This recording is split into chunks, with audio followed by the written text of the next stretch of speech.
Buonasera.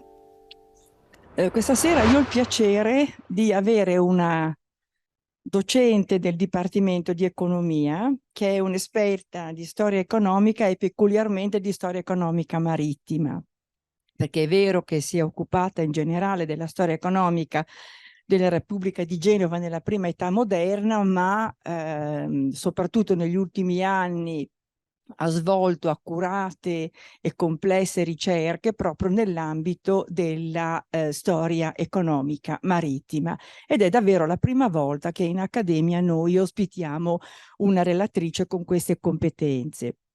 È professore associato di storia economica appunto presso il Dipartimento di Economia, e fra le sue pubblicazioni, oltre a un primo importante volume su economia marittima e operatività portuale, vale proprio il caso di ricordare un'impresa fra terra e mare, Giacomo Filippo Durazzo e soci a Tabarca, quindi Tabarca, i suoi coralli, i suoi commerci e la famiglia Dorazio e poi Lomellini, e ancora in tempi scusate, in tempi più recenti, con due colleghi Addobbati e Fusaro, si è occupata proprio di rischio marittimo.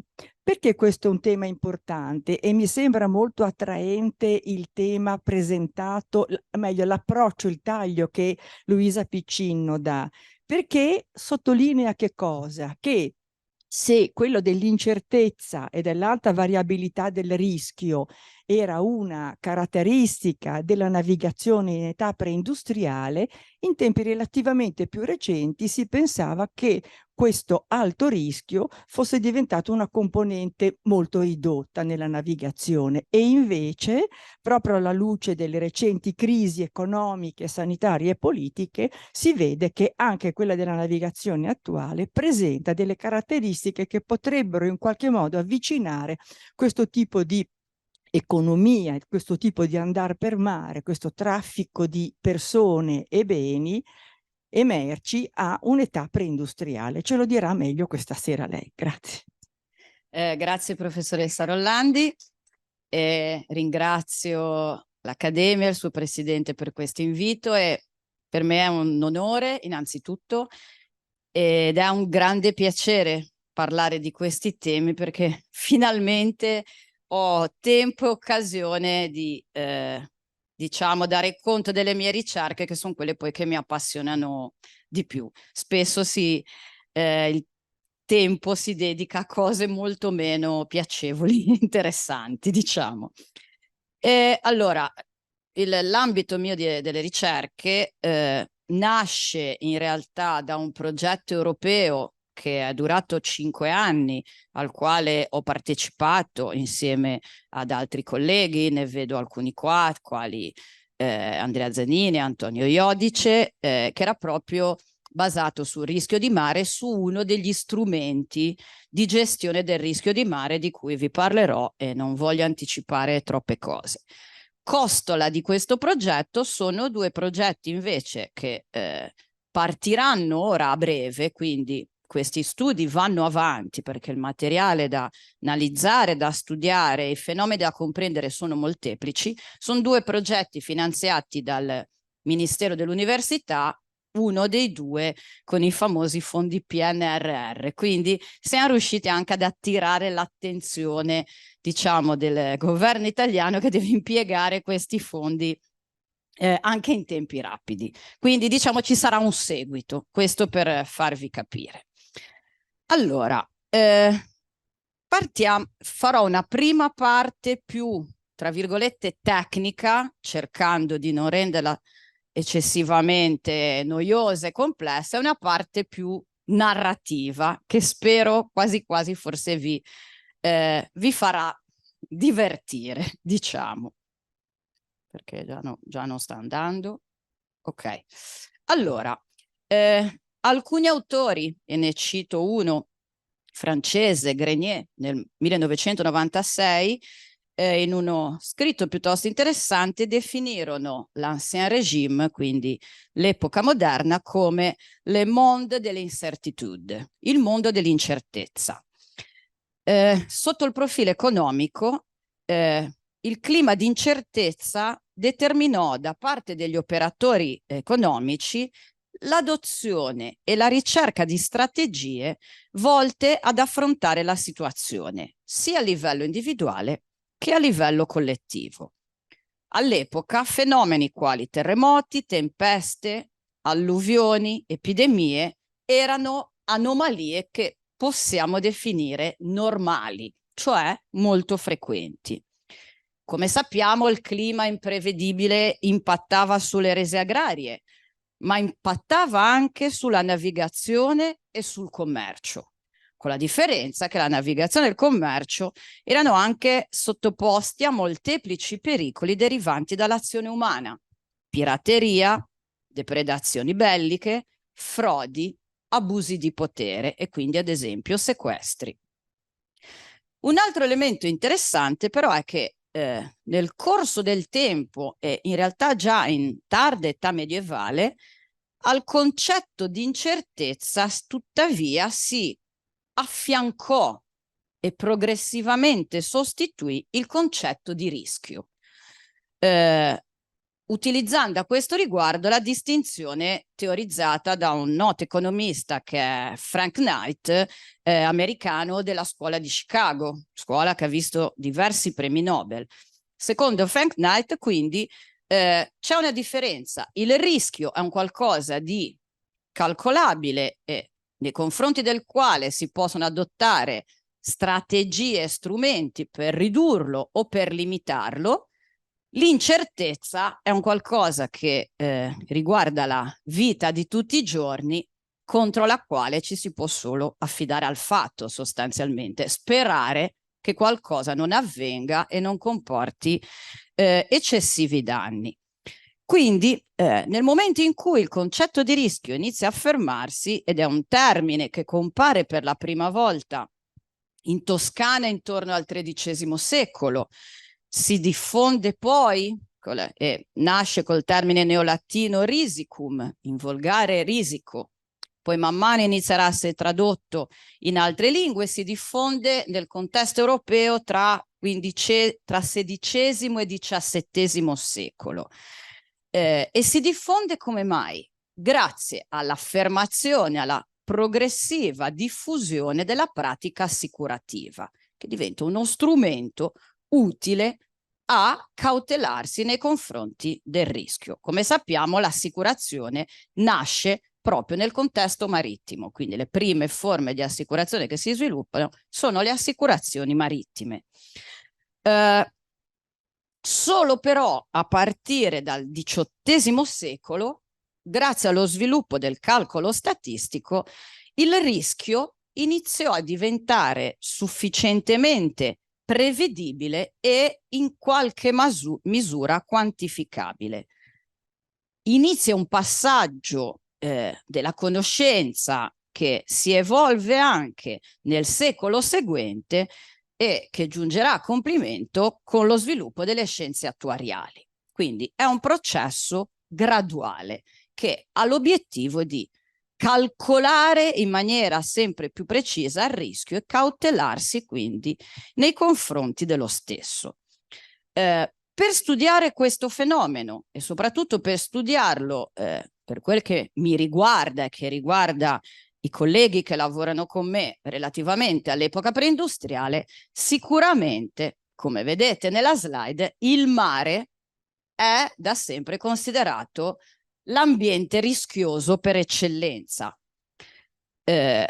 Come afferma un altro studioso che tra l'altro abbiamo ospitato qua a Genova in occasione di una conferenza alcuni anni or sono, che si chiama Ron Harris, che insegna all'Università di Tel Aviv, l'ambiente in cui, cito testuali parole, si svolgevano le attività commerciali e marittime era caratterizzato da incertezze, rischi elevati, ampie asimmetrie informative, aumento dei problemi di agenzia, debolezza nell'applicazione dei contratti e fragile protezione dei diritti di proprietà. Come vedremo nella seconda parte della mia relazione, ricordatevi, questi elementi rischio, asimmetrie informative, debolezza nell'applicazione dei contratti, li ritroveremo tutti in un caso che vi descriverò e vi racconterò. Ron Harris conclude questa analisi, che poi in realtà è ben più ampia, dicendo: affrontare un ambiente economico così difficile era la sfida istituzionale principale per tutti i mercanti, i giuristi e i governanti premoderni. Quindi era una vera e propria sfida. A partire dal basso medioevo, come ho anticipato e come direi è abbastanza noto, è proprio nell'ambito del trasporto marittimo che si sviluppano le prime forme di assicurazione, sebbene celate sotto altre tipologie contrattuali al fine di aggirare i divieti d'usura. È proprio a partire da quest'epoca che viene attribuito un valore economico al rischio corso durante il viaggio per mare. Ovviamente è al rischio del verificarsi di un evento casuale dannoso. Il premio che veniva richiesto e quindi corrisposto all'interno di una polizza assicurativa rappresentava all'epoca, come rappresenta oggi, il giusto prezzo per il trasferimento di questo rischio ad una moltitudine di soggetti. Però, oltre all'assicurazione, esisteva un altro strumento. Se l'assicurazione la possiamo considerare uno strumento di trasferimento del rischio, quindi ad un soggetto esterno al business legato, in questo caso al commercio via mare, quindi se vogliamo usare il termine inglese che è abbastanza di moda, parliamo di risk shifting, quindi sposto il rischio. Esistevano molteplici strumenti, ma per quel che interessa a noi in questa relazione, in questa fase, esisteva un altro strumento che addirittura aveva origini ben più antiche dell'assicurazione, ovvero lo strumento dell'avaria generale. Uno strumento che ora vi descriverò, per chi non lo conosce, per chi è ferrato sull'argomento, mi scusi se posso essere noiosa, uno strumento che consentiva, questa volta non di trasferire il rischio, ma di condividerlo con tutti gli attori coinvolti nell'impresa, quindi nel viaggio per mare, attraverso quindi una logica di cooperazione sociale, quindi mutua condivisione. Questo è un tema che a me interessa molto e come vi ho detto è oggetto di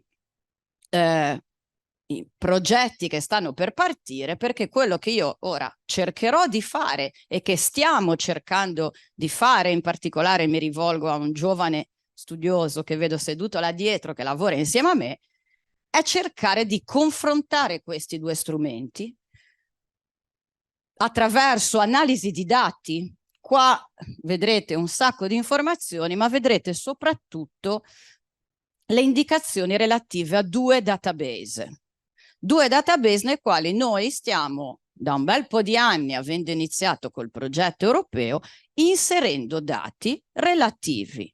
Da un lato c'è un progetto che si chiama, lo vedete qua sotto, Rischi Business, nel quale stiamo inserendo i dati relativi alle polizze di assicurazione stipulate a Genova, tratte da varie fonti, a partire dalla gabella che colpiva le polizze assicurative stipulate a documentazione che abbiamo trovato relativa a mercanti che operavano anche come assicuratori, quindi soggetti privati.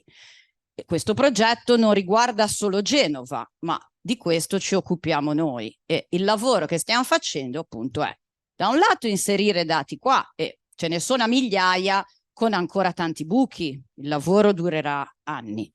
Dall'altro c'è un altro database dove sono inserite, e anche qui si sta andando avanti, per ora 1 migliaio, ma in futuro saranno di più, pratiche di avaria. Quindi noi abbiamo raccolte seriali di dati che magari agli occhi di uno statistico che fa analisi di dati dei giorni nostri sono un numero ridicolo, non parliamo di big data, ma per noi storici avere solo 1000 procedure di avaria e anche lì un migliaio, qualche migliaio di polizze assicurative è già tanta roba, possiamo dire. Ok, quindi questa è una premessa. Se poi siete interessati, potete andare a casa, cliccare. Il database sulle assicurazioni richiede solo di inserire i propri dati, ma a fini statistici, nulla di più, e poi vi dà l'accesso. L'altro, cliccate e guardate e provate a fare delle ricerche, se la cosa vi interessa. Quindi, focalizziamoci un attimo. Che cos'è una polizza assicurativa? Che cos'è l'assicurazione marittima? Direi che tutti lo sappiamo, quindi non mi sto nemmeno a focalizzare più di tanto. Mi interessa focalizzarmi in maniera un po' più approfondita su che cos'è un'avaria. Innanzitutto, l'elemento che interessa a noi è soprattutto l'avaria generale. Come vedremo esistono anche altri tipi di avaria. L'avaria generale ancora oggi è uno strumento assolutamente in uso, anche molto dibattuto nell'ambito del diritto marittimo e del business del commercio marittimo. Ad oggi è disciplinato dalle regole di York e di Anversa, che sono state tra l'altro progressivamente modificate, codificate a fine 800, ma con successive modifiche. La prima redazione risale al 1890. Comunque, che cos'è un'avaria generale? Un'avaria generale rappresenta i danni occorsi alla nave o al carico imbarcato e le spese straordinarie effettuate durante un viaggio per mare a seguito, questo è il passaggio più importante, di un'azione volontaria del capitano. L'azione deve essere volontaria. Con che obiettivo? Con l'obiettivo di preservare la nave e il carico da un imminente pericolo. Esempio tipico, lo ritroveremo anche più avanti, capitano che decide di buttare in mare. Normalmente la cosa che veniva buttata in mare per prima era il focone, dove si utilizzava per fare il fuoco, per cucinare. Quella o una parte del carico meno pregiata, cioè si buttava in mare qualcosa per alleggerire la nave e renderla più manovrabile. Era il tipico caso di avaria, il getto di qualcosa. Quindi io, capitano, prendo la decisione di fare un sacrificio per evitare che la mia nave vada contro gli scogli, vada in una secca o vada a fondo. Atto volontario. Quindi questo è il primo elemento. In realtà esistevano anche altri tipi di avaria, cioè il comune danno che poteva verificarsi o alla nave o al carico per un evento fortuito. Esempio tipico, mare in tempesta. La nave affronta il mare in tempesta, arriva un'ondata, bagna una parte del carico. Quella non è avaria generale, perché non c'è stato alcun atto volontario. È il famoso caso fortuito. In quel caso si tratta di avaria particolare, che segue un'altra procedura amministrativa e quindi che cosa vuol dire? Che se il danno è dovuto a caso fortuito, il danno va a gravare sul proprietario delle merci o della nave se si rompe un albero e se è assicurato viene pagato dall'assicuratore. Se non è assicurato, tanti saluti. Quindi è un concetto che lasciamo da parte, giusto per sapere che esiste. Quello che a noi interessa è quando il capitano fa qualcosa per il bene comune. A quel punto l'elemento interessante è che l'avaria generale prevede il coinvolgimento di molteplici interessi. C'è l'interesse del proprietario della nave, c'è l'interesse del noleggiante, dell'armatore, di chi la dà a nolo, c'è il noleggiante, c'è l'interesse di tutti i mercanti, 1, 10, 100, che hanno le merci imbarcate, caricate a bordo. Quindi più soggetti che hanno lo stesso interesse. Cosa significa? Che questi soggetti, nel momento in cui si verifica durante il viaggio questo tipo di evento, possono chiedere, diciamo, l'apertura di una pratica che si chiama avaria generale. Come fanno? Devono presentare una denuncia.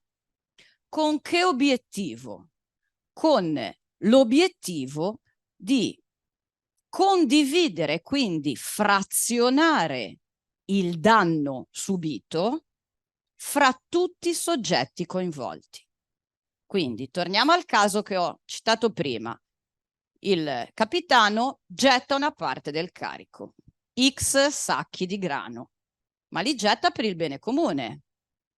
Quindi è un'avaria generale, quindi non è giusto che quel danno gravi solo sul povero sfortunato proprietario di quelle merci.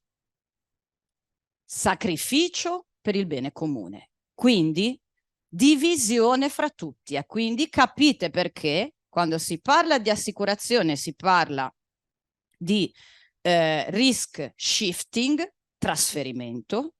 Quando si parla di avaria si parla di risk sharing, condivisione. Ora, tanto prima di andare avanti, qua vi mostro ad esempio che cosa emerge dai dati genovesi, sia che sono stati caricati sul database Risky Business, quello delle assicurazioni, e il database sulle avarie. Il database sulle avarie è più ricco ad oggi, però sono i dati che ora cercheremo di confrontare. Tanto questi sono, secondo le pratiche assicurative, tutti i porti collegati con Genova in termini di stipulazione di polizze di assicurazione.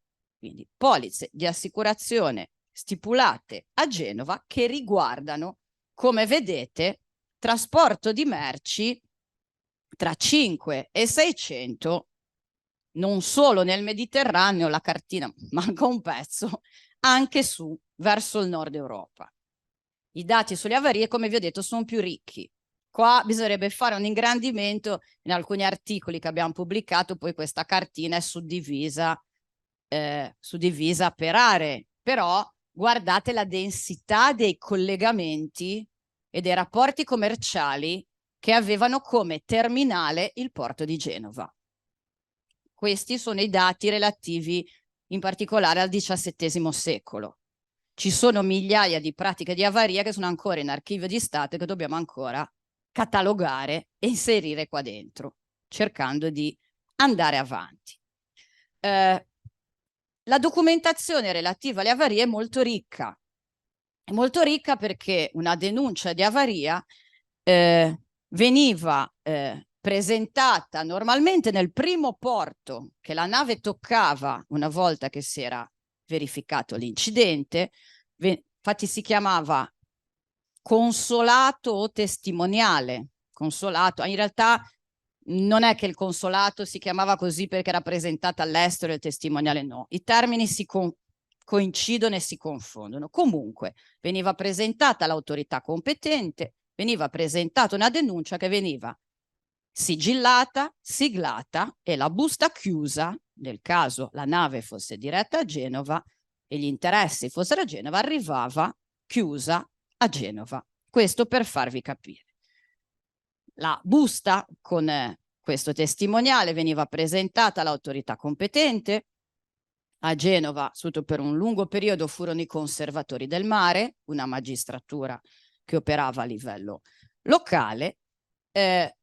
dalla documentazione, sia dalla denuncia e da tutta la documentazione annessa, noi troviamo anche stime del valore della nave, troviamo le polizze di carico, in alcuni casi rari la lista dell'equipaggio imbarcato con il compito che avevano a bordo. Insomma, la documentazione è molto ricca perché gli interessi coinvolti erano tanti ed era necessario fare che cosa? Una stima del valore degli interessi coinvolti. Perché in base a quella stima, poi che cosa potete già immaginare avveniva? Il riparto dei danni.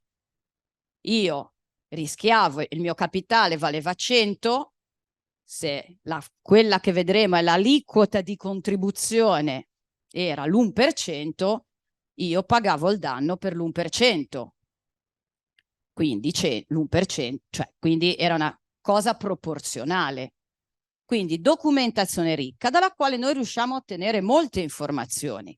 Ad esempio siamo riusciti a stimare più o meno il capitale medio e mediano, cioè tolti i valori limite che ogni tanto ci sballano i conti, del investito in ogni viaggio per mare.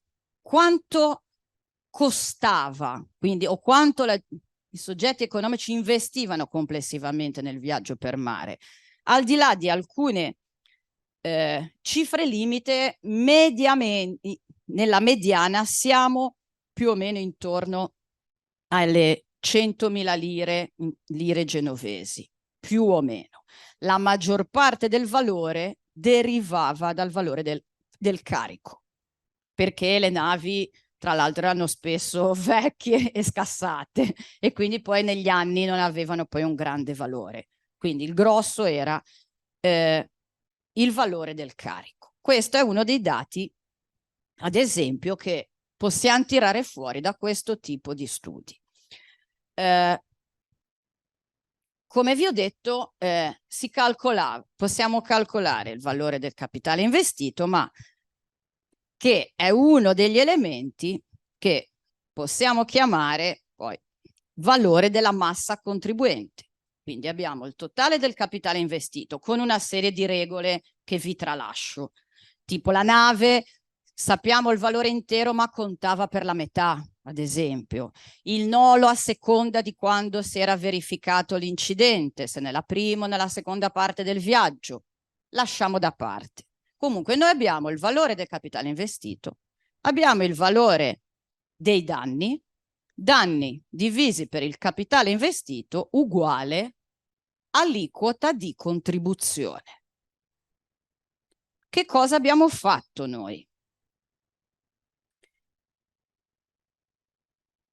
Abbiamo preso i dati relativi ai premi assicurativi, laddove avevamo maggior ricchezza di dati. Abbiamo verificato anche che in un medio periodo i premi non cambiassero più di tanto, al di là dei periodi con guerre, con situazioni contingenti, quindi diciamo che abbiamo anche ipotizzato una certa stabilità che effettivamente dai dati, al di là, ribadisco, di periodi particolari, se è confermata. Quindi abbiamo preso 2 o 3 rotte, in questo caso abbiamo preso rotte dalla Spagna, in particolare dalla Spagna mediterranea, e rotte dalla Sicilia, abbiamo guardato, ma quanto costava l'assicurazione? Cioè, quant'era il premio dell'assicurazione? Passaggio successivo, perché non vi voglio annoiare troppo coi dati, abbiamo detto, ma invece se si verificava una avaria lungo la stessa rotta, quant'era l'aliquota di contribuzione? È sempre una percentuale ed è una percentuale assolutamente confrontabile con il premio assicurativo. E che cosa? E qua vedete i dati, stesse rotte, aliquota di contribuzione, cioè quanto costava l'avaria, detta in maniera terra a terra. Passaggio successivo. Avaria, sembra una partita di calcio, Avaria versus assicurazione marittima. E la domanda che ci stiamo facendo e alla quale stiamo iniziando a dare risposte, ma prima magari di pubblicare un lavoro corposo, cioè abbiamo ancora da studiarci e da confermare i dati. Ma la domanda è, era così conveniente assicurarsi oppure mica tanto? Se noi andiamo a guardare, tra l'altro, la realtà dei fatti, quindi questa si vede analizzando ad esempio la contabilità mercantile di un tot di mercanti. Io l'ho fatto per esempio quando ho studiato la famiglia Lomellini e i traffici con Tabarca. E che cosa si vede? Che in realtà non si assicuravano mica tanto. Quando le merci erano basso valore aggiunto, se ne guardavano bene. Non a caso, sulla rotta Genova-Tabarca, che viaggiavano solo materie prime e beni di prima necessità per la colonia che era stanziata a Tabarca, i Lomellini non si assicuravano mai, mai. Viaggio di ritorno, questo è un esempio tipico, poi ho i dati ma non credo avremo il tempo di vederli, ma sono poco interessanti. Viaggio di ritorno, viaggiava al Corallo, le casse di Corallo. Si assicuravano, ma non completamente. Assicuravano sempre, e dico sempre, solo la metà del valore del carico. Perché? Per risparmiare. Per risparmiare, perché l'assicurazione incideva, e anche su un bene ad alto valore aggiunto non incideva poco. I premi assicurativi erano sempre mediamente alti e se noi li confrontiamo assicurazione avaria, vediamo che il tasso di contribuzione dell'avaria è mediamente molto più basso, 0,8, 1, 1, 2%, contro un'assicurazione che mediamente eravamo 4, 5, delle volte anche 6, 7%. Quindi, detto ciò, però, se mi avete seguito nel mio ragionamento, non lo so, dovreste farmi un'obiezione. L'obiezione qual è? Sì, ma l'assicurazione io la stipulo prima, giusto? Prima di partire.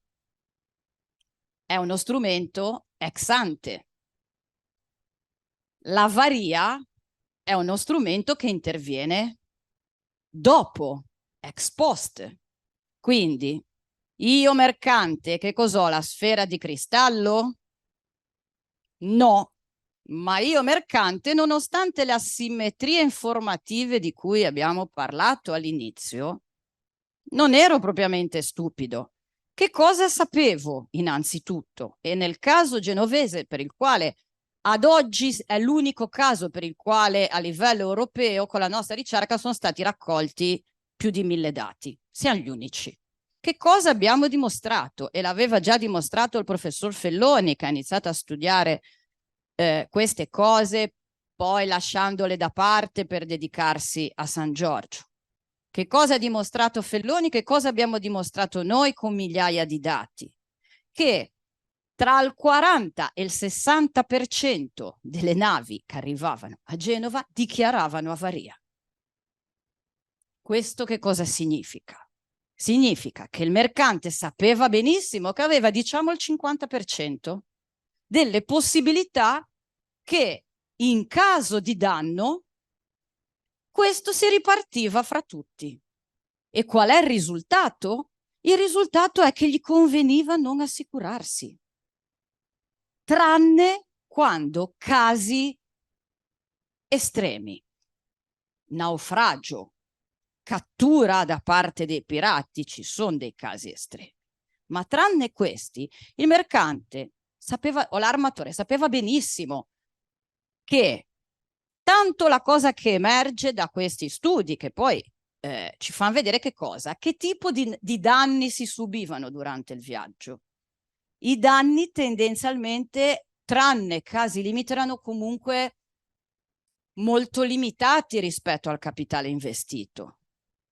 Erano molto bassi ed è per quello che l'aliquota di contribuzione è molto bassa ed è per quello che abbiamo calcolato le mediane, per tirare fuori dal conto, per non falsarlo, quei pochi casi limite. Quindi il mercante sapeva che generalmente o succedeva un disastro inenarrabile, vedi naufragio, e allora magari sì che serviva l'assicurazione, o se no nel 50% aveva una possibilità su 2 che il suo danno venisse ripartito da tutti, il che gli costava meno che avere stipulato la polizza di assicurazione. Quindi questo è un elemento importante che vorremmo andare a confermare con analisi più approfondite, ma che ci dice anche che il ruolo dell'assicurazione marittima in quest'epoca, anche dalla storiografia, a nostro parere è stato abbastanza sopravvalutato. È importante come ci proviamo, se la cosa la dimostriamo, pubblichiamo una cosa che diventiamo famosissimi. Ma l'abbiamo anticipata nel workshop che abbiamo fatto a Genova, e anche autorevoli studiosi hanno drizzato le antenne. Francesca Trivellato. Quindi secondo me stiamo vedendo giusto, però da irrobustire e da confermare. Quindi assicurazione marittima importante, ma importante per gli sviluppi che ha successivamente, perché se andiamo avanti nel tempo, che cosa succede? Succede che la circolazione delle informazioni, è vero, cambia, aumenta, ma aumenta anche il volume dei traffici. Si sviluppa in una maniera tale per cui andarsi ad affidare solo ed esclusivamente sulla possibilità che si verifichi un'avaria inizia a diventare dall'800 in avanti molto più rischioso, ma vedremo anche che cosa, che con lo sviluppo del mercato assicurativo i premi tenderanno a scendere. Quindi uno strumento si sviluppa, l'altro continua ad esistere, ma inizia a essere uno strumento che interviene solo in casi estremi. Ma questo che cosa ci dice? Ci dice un'altra cosa, e poi così vado a raccontarvi il caso di studio che ho scelto. Ci dice che cosa? Ma secondo voi cioè il mediamente 50% dei viaggi registrava davvero un'avaria? Configurabile con le caratteristiche che vi ho detto prima? Atto volontario, bla bla bla? Poco credibile. Quindi che cosa vuol dire?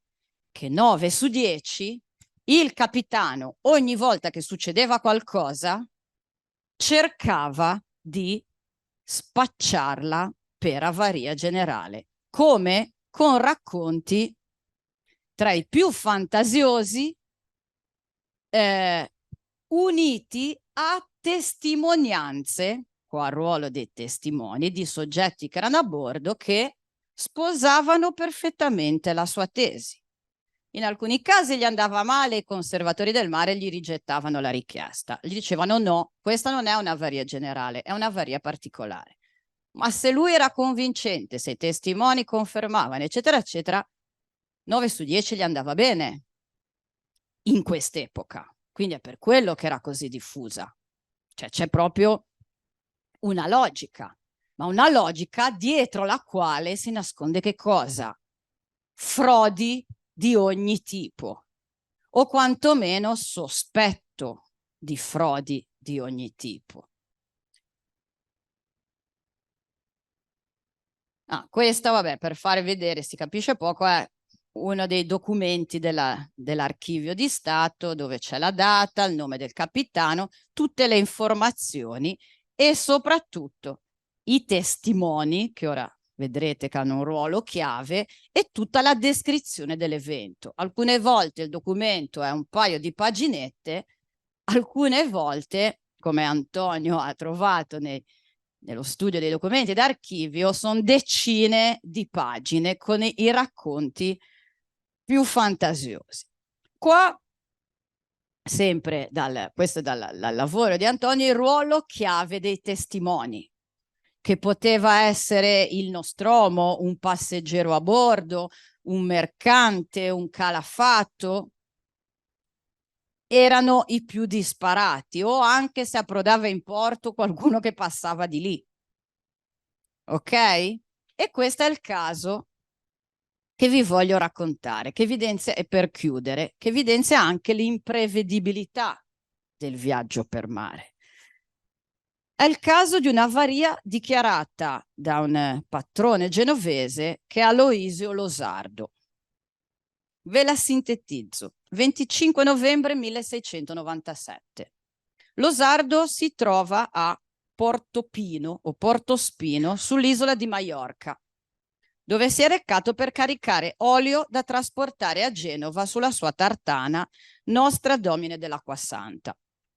Mentre lì, in attesa di caricare l'olio, viene convocato da un comandante delle galee reali della Sicilia, quindi spagnole, tale comandante Gut, la cui squadra era ormeggiata anch'essa a Maiorca. Gut sostanzialmente noleggia forzatamente la tartana, l'imbarcazione di Losardo, per trasportare l'equipaggio di 2 sue galee a Palermo. Losardo gli spiega che lui in realtà aveva già un contratto di noleggio per portare l'olio a Genova, ma il comandante spagnolo gli risponde che non poteva rifiutare un servizio per la corona spagnola. A questo riguardo ci viene d'aiuto anche il giurista, qua c'è il professor Pier Giovanni che ne sa molto più di me, il giurista Carlo Targa, che dice che in queste situazioni il principe, cioè l'autorità superiore, poteva legittimamente rompere i contratti di nolo e costringere qualsiasi armatore a noleggiare la sua proprietà per il bene pubblico. Quindi Gut, costretto a noleggiare la sua nave, l'olio restava lì. Secondo problema, non solo l'olio sta lì, ma lui deve caricare a bordo un numero di persone che non sappiamo quantificare esattamente perché non c'è scritto, ma di 2 galee si tratta di molte persone. Quindi che cosa sappiamo? Che intanto la nave probabilmente era al limite, probabilmente oltre della sua capacità di carico. Stipulato quindi contratto di noleggio forzato. Cifra pattuita inizialmente, se non sbaglio, 750 scudi siciliani. Da lì, stipulato il contratto, iniziano i problemi. Dopo un mese la nave di Losardo è ancora armeggiata a Maiorca, perché il comandante Gut, lo spagnolo, lo aveva costretto ad aspettare che arrivassero le provviste per i suoi marinai imbarcati. Finalmente, quindi già un mese è anche un costo. La nave sta lì un mese senza guadagnare, ferma. Dopo un mese, finalmente arrivano le provviste, il nostro comandante inizia a reclamare, Gut gli dà l'autorizzazione a partire, ma già gli riduce il nolo, da 750 diventa 650, di cui 200 gliele dà subito e le altre all'arrivo a Palermo, giusto per cautelarsi. Finalmente parte da Maiorca e siamo a dicembre, 24 dicembre, vigilia di Natale 1697. Diretto a Minorca, da Minorca, come vedete più o meno la rotta, avrebbe dovuto navigare verso la Sicilia in convoglio con altre galee reali. Trova maltempo nel canale delle Isole Baleari e deve fermarsi a Minorca. Gut, con le sue galee reali, sarebbe dovuto arrivare, ma dopo 14 giorni che era a Minorca, ancora non si vede. Questa sosta forzata fa sì che le provviste di bordo iniziarono ad esaurirsi, quindi questi stavano morendo di fame. Il castellano di questo Port Mahon certifica che le provviste stavano finendo e lo autorizza finalmente a partire. Ovviamente il tempo presumo si sia aggiustato. Partenza immediata, anche perché si stavano iniziando a ammalare gli uomini a bordo. 7 gennaio la Tartana parte. L'idea era direzione Sardegna, rotta Sardegna, come vedete, per poi tirare giù verso la Sicilia. Maltempo, tempo che peggiora, era gennaio, quindi insomma la situazione non era semplice. Tempo che peggiora, la nave che tende a andare verso il Nord Africa, quindi tende a finire in giù, diciamo. Lo Sardo procede a che cosa? A un getto, butta una parte del carico per alleggerire la nave e cercare di tenerla nella rotta per rientrare in Sardegna mentre la nave se ne stava andando dall'altra parte. In realtà poi tempo che continua a essere cattivo e nave che tende a, insomma, in Sardegna ci sono ulteriori problemi, lo Sardo decide di prendere la rotta della Sicilia, anche perché le settimane e i giorni nel frattempo passavano. 11 gennaio, 20 miglia dall'isola di Marettimo, a ovest di Trapani, la nave tenta di far forza di vele, quindi di sfruttare il vento per cercare di raggiungere Palermo, cioè non riusciva ad arrivare. Durante la notte, vento che cambia nuovamente e allontana di nuovo la nave dalla terraferma. Per prudenza, lo Sardo decide di non attraccare e di passare la notte in mare, senza cercare di provare ad attraccare e in teoria di raggiungere Trapani e non Palermo. Lì scatta l'ammutinamento, cioè l'equipaggio, non l'equipaggio, i passeggeri a bordo, che erano quelli della galea, dicono no, noi siamo in grado di attraccare anche a occhi chiusi. Quindi non volevano passare la notte in mare, avevano paura. Quindi sostanzialmente si impadroniscono della nave promettendo di condurla in salvo, ma si arenano sugli scogli. Lo Sardo riprende il capitano il possesso della sua nave e spara alcuni colpi di segnalazione chiedendo aiuto perché la situazione era sempre più difficile. Nel frattempo butta delle altre attrezzature in mare, altro oggetto per alleggerirla ulteriormente.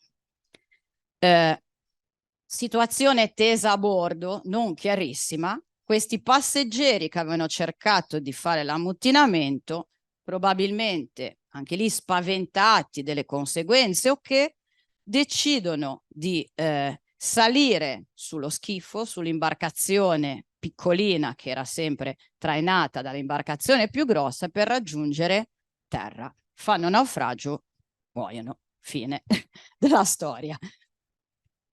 Fine della storia si fa per dire, affonda immediatamente. Nel frattempo il nostro Lo Sardo cerca di manovrare questa nave, ma in realtà le vele si strappano, lo scafo si infrange contro le rocce, lui si butta in mare, anche la Tartana fa naufragio e lui viene ripescato dall'imbarcazione che nel frattempo era giunta in soccorso. Questa, per darvi l'idea, è la vicenda finale della vicenda. Seguente.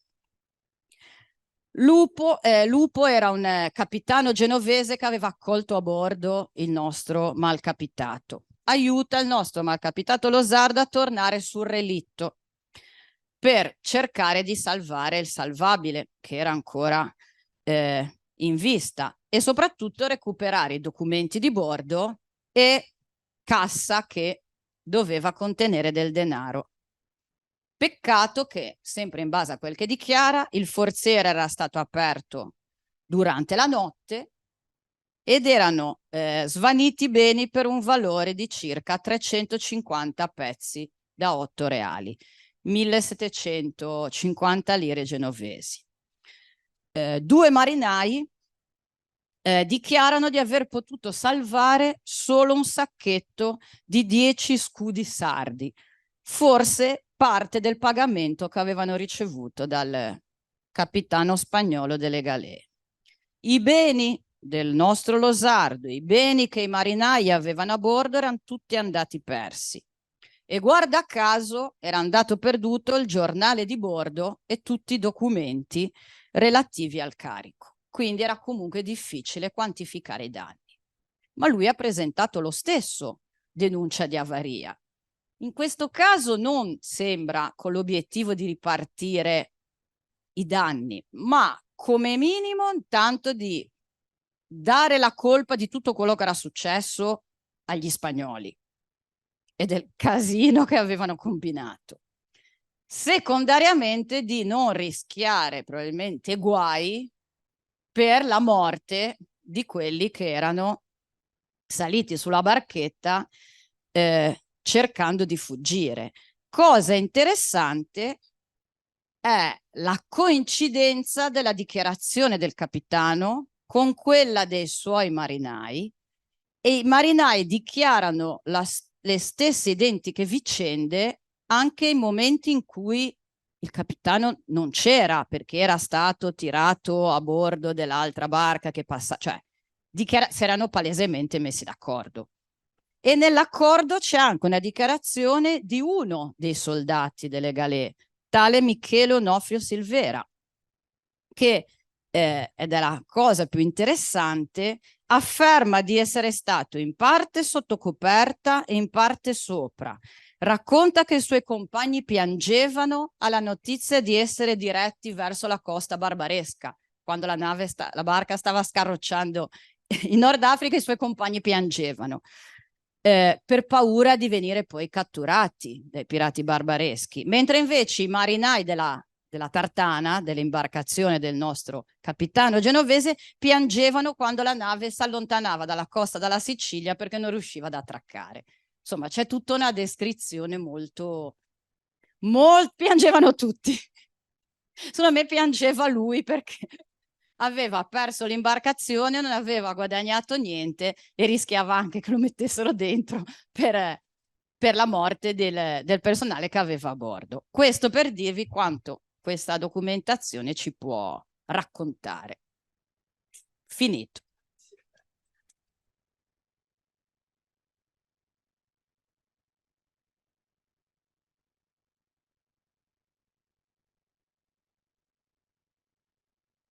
Vita dura, e devo dire che la cosa che mi colpisce molto però, e quello che mi pare di capire stiano approfondendo, è che in realtà la percentuale di assicurati non era così alta come forse fino ad ora si è creduto, forse sulla base della letteratura più che dei dati. Ci sono degli interventi, delle curiosità su questi viaggi così pericolosi? Siccome le assicurazioni genovesi sono sempre state studiate un po' in parallelo con quello che succedeva a Venezia, dove non credo ci siano delle ricerche d'archivio in corso, ci sono. Mi domandavo se questa specie di, come potremmo chiamarla, diffidenza genovese nei confronti dell'assicurazione è tipica di Genova, o c'è la possibilità che poi alla lunga fosse un po' un atteggiamento generale da parte dei vari mercati? Secondo me, pur non avendo approfondito gli altri casi, secondo me era una tendenza generale che però ad oggi negli altri casi non siamo ancora più di tanto in grado di confermare, perché c'è bisogno di capire, ok, si assicuravano poco, ma che altri strumenti utilizzavano? Ad esempio, il collega Zannini ha approfondito e approfondirà anche in seguito, forse, glielo chiediamo, tutto il mondo dei cambi marittimi. Cioè gli strumenti erano diversi e secondo me erano in uso anche altrove, assolutamente. Quindi Sebbene io la documentazione delle altre città portuali non la conosco più di tanto, ma gli studi sì, secondo me la risposta è sì, anche lì è sopravvalutato.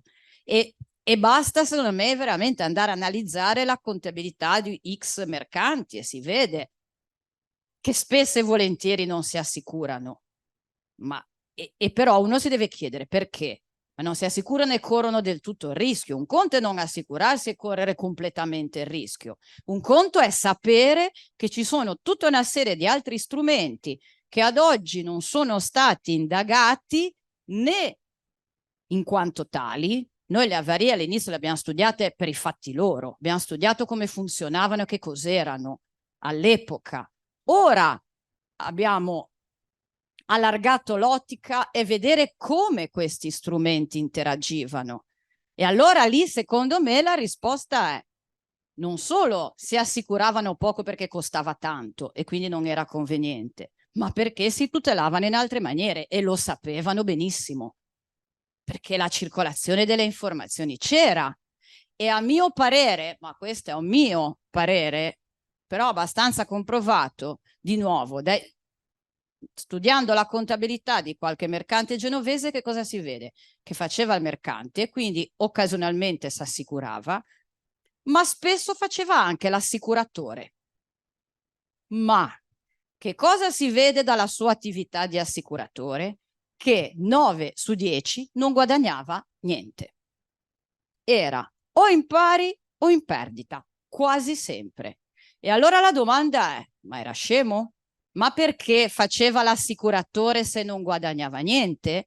Il mio pensiero, ma da comprovare, è che voleva essere nel giro della circolazione delle informazioni, delle conoscenze. Se io più notizie ho, più sono in grado di valutare i rischi che corro con le mie attività. Però queste sono... Vogliamo fare rivoluzione? Se un domani pubblichiamo un paper dove dimostriamo che l'assicurazione marittima era un grande... e tutti gli studi che l'hanno così celebrato sono un grande bluff, diventeremo famosissimi, altrimenti ci prendono a pomodori. Ma visto che in parte sono anche stato chiamato in causa, in questi giorni ho sotto mano la contabilità di un mercante di inizio Settecento, dove si vede che lui si assicura sempre, ma muove sempre carichi pregiati, muove seta, muove corallo, muove zucchero, e quindi c'è un elevato valore delle merci sì, e quindi il rischio sarebbe eccessivo.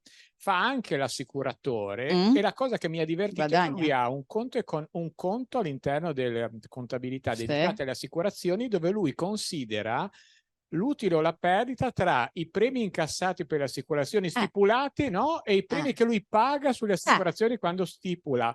Cioè, pensa, infatti, che è una roba strana. Per noi strana, però da approfondire meglio. E l'altra cosa che ho visto è che in realtà lui guadagna di più sui cambi marittimi. Quello l'ho visto anch'io. Perché in realtà è solo la causa di naufragio che fa sì che uno perda il capitale investito nel cambio marittimo. Anche se poi alcuni scappano i capitani all'estero, non li trova più, non riesce a farsi pagare, non è semplicissimo nemmeno questo. Come in parte è venuto fuori, ne abbiamo anche chiacchierato assieme qualche volta, l'impressione è che se io ho bisogno di se io devo assicurarmi, il premio lo devo sganciare subito per un rischio che potrebbe non verificarsi mai. Se allora voglio diversificare il rischio, se mi faccio prestare un finanziamento attraverso un cambio marittimo dove probabilmente l'ordine dell'interesse è proporzionale, è un po' di più del premio di assicurazione, perché c'è anche l'interesse passivo. Di solito è più alto, però infatti c'è anche l'interesse. Però se per caso andasse proprio male, io non devo restituire il capitale prestato e non ho anticipato dei soldi pagando un premio. Quindi forse per i carichi di minor valore questa strategia viene usata forse più ampiamente di quello che abbiamo pensato fino ad oggi, ma siamo anche lì vittime della scuola neo-istituzionalista dell'economia, che ci ha detto che quando arriva l'assicurazione, che è così meravigliosa e fantastica, che bello, e ci tutti si gli strumenti più vecchi vanno in soffitta. E a mio parere, che è un po' diciamo la premessa di quel lavoro in bozza che avevamo presentato a Basilea l'anno scorso, l'altra ottica di analisi qual è? Vedere per ciascun mercante la propensione al rischio. Come dici te, c'è Tizio che assicura tutti i carichi pregiati. Io ti dico Caio, i signori Lomellini assicurano sempre metà del carico. Col cavolo che l'assicurano tutti, eppure Corallo viaggiava. Altri non assicurano un bel niente. Cioè, quindi c'è da un lato tanti strumenti che fanno sì che il rischio venga comunque affrontato e limitato e che non sono solo l'assicurazione come tutti hanno studiato e predicato per una vita. Secondo, c'è anche una propensione individuale, assolutamente. Terzo, la circolazione delle informazioni, dove circolano e quanto circolano. Essere sulla piazza di Genova nel 500 e nel 600 sicuramente ti aiutava ad avere una vasta circolazione delle informazioni. Poi man mano un po' di interessi si andranno a spostare. Quindi c'è anche questo da dire. Cioè i rami da sviluppare sono hai voglia. Nel frattempo spero di essere in pensione. E anche la congiuntura, perché questo mercante, guardavo, opera durante la guerra di successione spagnola, certo. in cui si accorge che il premio sulla subita rotta Lisbona-Genova passa dal 4 al 12 al 20 per poi scendere al 16. È per forza. E quindi a quel punto però sono congiunture particolari. Quindi, scusatemi, qualcun altro? Io mi domanda... Chiedo scusa. No, varie ci sono ancora i giorni nostri. Esistono ancora adesso. E la cosa interessante è che in realtà non è una legge che ha vigore a livello internazionale, è una convenzione tra soggetti privati che però opera a livello internazionale. Infatti ad oggi sono alcuni paesi che le vorrebbero eliminare e altri no. E quindi oggi gli average adjusters, quelli che vanno poi a fare i calcoli, a regolare queste pratiche di avaria, quando c'è una nave che ha magari un incidente, chissà dove si muovono interessi enormi.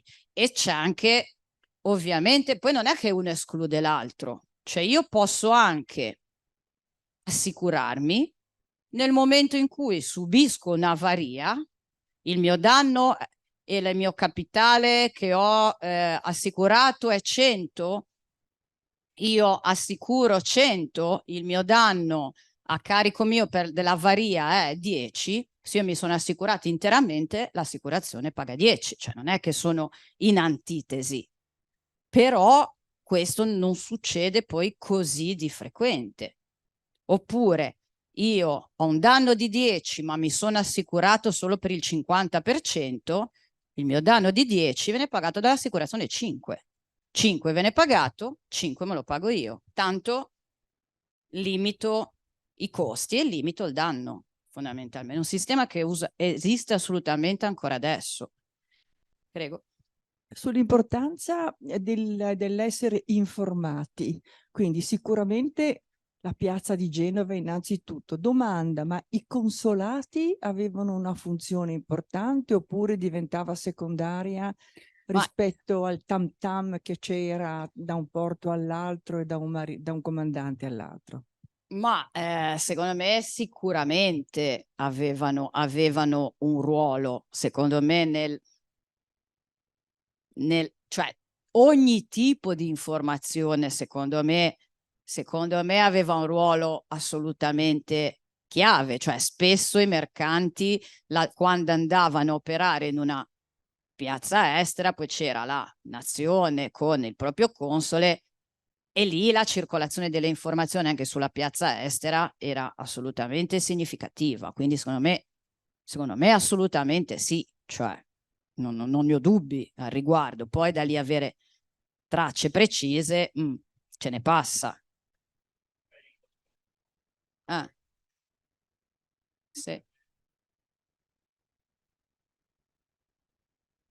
Sì, è vero, quindi c'era anche corrispondenza. Infatti abbiamo trovato hai trovato alcune pratiche che le abbiamo trovate qui e le hanno trovate anche quelli che hanno studiato Livorno, e anche qualcos'altro con qualche altra piazza, no? Hai trovato Napoli, cioè, quindi interessante sarebbe anche andare poi a studiare gli incroci tra le vari non solo consoli, ma autorità competenti, perché spesso i porti coinvolti erano più di uno e quindi c'era anche una circolazione della documentazione con regole solo in parte molto simili, cioè c'erano anche poi delle differenze porto per porto, e quello secondo me è un'altra cosa che giocava un ruolo abbastanza importante.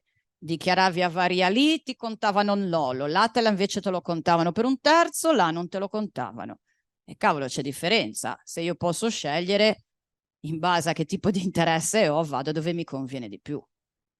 Quello è un altro aspetto che stiamo capendo, strada facendo. Bene, ci sono altri interventi? Io ringrazio molto Luisa Piccinno, che insomma che ci ha fatto vedere come il mondo del mare è sempre molto complesso, per questioni umane, personali, economiche, di relazione, insomma, va bene così. Bene, io vi ringrazio per la vostra attenzione. Mi sono dimenticata di dirvi, e non mi ricordo qual è, la conferenza che ci sarà lunedì prossimo. Ah, martedì su che cosa?